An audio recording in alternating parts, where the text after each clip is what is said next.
베트남에서 여행이나 거주할 때 뭘 조심해야 할까요? 여러 가지가 있지만 가볍게 몇 가지만 알아보도록 하겠습니다. 첫 번째로는 불법 체류가 되지 않도록 주의해야 합니다.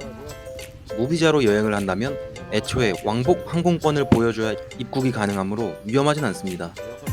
하지만 장기 거주하는 경우에는 비자를 항상 신경 써야 합니다. 비자 기간이 끝났는데도 비자 연장이나 변경 없이 계속 거주한다면 오버스테이로 블랙리스트에 오를 수 있습니다.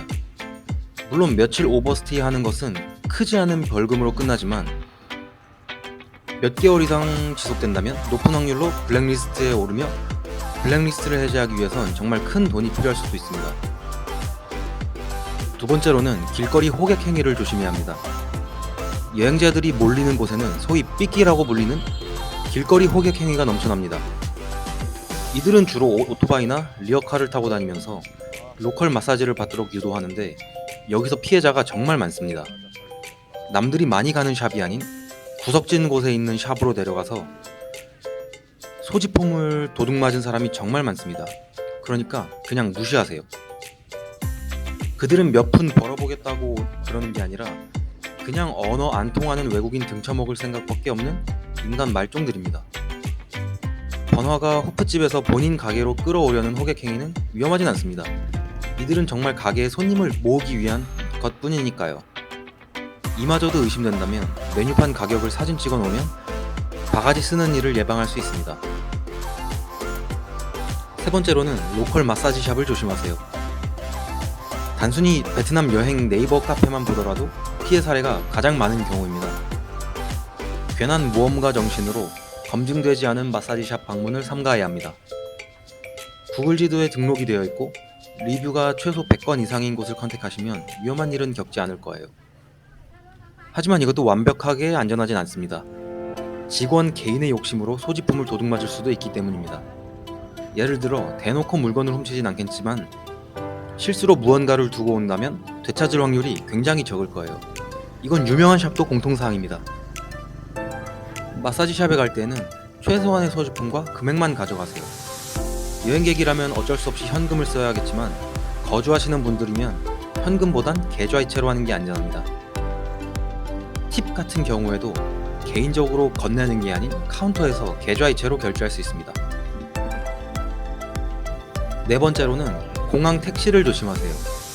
베트남에 도착하자마자 더운 날씨와 무거운 짐, 그리고 공항 택시기사들의 호객 행위 때문에 공항 택시를 이용하는 분들이 많습니다. 만약에 이용하시려면 목적지를 알려주고 택시비가 얼마인지 무조건 먼저 확인하고 타세요. 처음에 사기꾼들은 웃는 얼굴로 짐도 들어주고 문도 열어주고 정말 친절하게 합니다. 그리고 공항을 나가면서 주차 요금을 요구하는 경우가 있는데 목적지에 도착해서 총액으로 주는 게 원칙입니다. 절대 주차 요금을 먼저 주지 마세요. 그들의 목적은 여러분의 지갑에서 돈을 꺼내게 하는 게 목적입니다.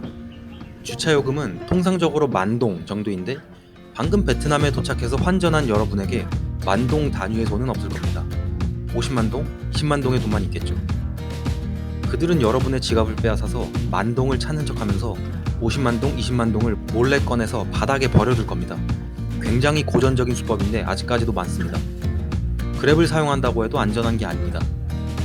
그랩으로 자동차를 예약하고 기다릴 때 이상한 사람이 접근해서 자기가 그랩 기사라고 거짓말하는 경우도 있습니다. 제 경험상 이런 경험은 호치민 야짱에 비교적 많았습니다. 하노이와 다낭에서 못 겪어봤고요. 어쨌든 그랩을 예약했다면 택시 번호판이 맞는지 꼭 확인하고 탑승하기 바랍니다. 먼저 이상한 사람이 접근해서 자기가 그랩 기사라고 한다면 어플로 기사에게 전화를 걸어보세요. 그리고 조금이라도 이상한 낌새가 보이면 그냥 자리를 피하세요. 다섯 번째로는 불법 비자 업체를 조심해야 합니다. 이건 여행객들에게는 해당이 없겠네요. 우리는 베트남에서 외국인의 입장입니다. 오랜 거주를 위해선 비자를 스스로 신경 써야 해요. 특별한 거주 비자가 없다면 귀찮더라도 매달 비자런으로 이 비자를 발급받아야 합니다.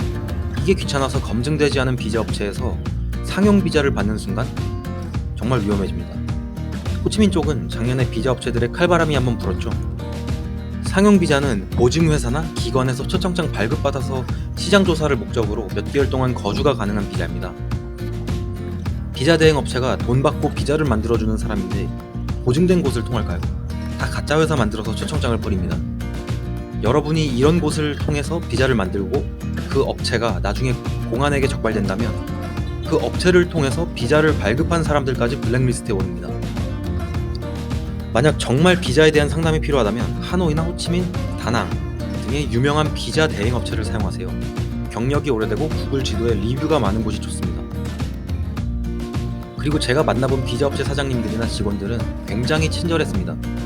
출입국 사무소와의 관계, 손님들과의 관계가 좋기 때문에 비자 관련 일을 대행해주는 거예요. 오랫동안 영업하는 이유가 있는 거죠. 당장에 얼마 아끼겠다고 마음먹었다가 나중에 더 큰 위기에 처할 수도 있습니다. 6번째는 어플 만남을 조심해야 합니다. 여성분들이야 관심 없겠지만 남성분들은 미프 또는 틴더 같은 어플을 통해서 이성과의 만남을 갖는 분들이 많습니다. 절대로 나쁘다는 게 아닙니다. 다만 조심해야 한다는 거죠. 어플 만남을 통해서 살아가는 몇몇 베트남 여성들이 있는데 이들에게 외국인 남성은 정말 좋은 사냥감입니다. 그냥 프로필 사진에 야식꾸리하게 입고 여행이 취미다, 언어 교환에 관심이 있다 이렇게 꾸며놓으면 남자들이 줄을 섭니다.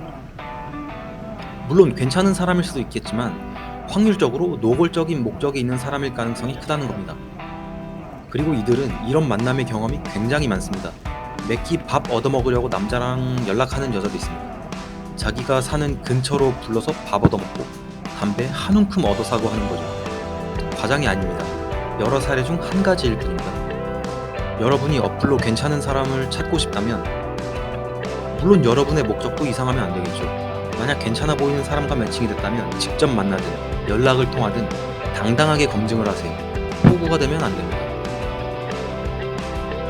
마지막으로는 밤 늦은 외출을 삼가해야 합니다.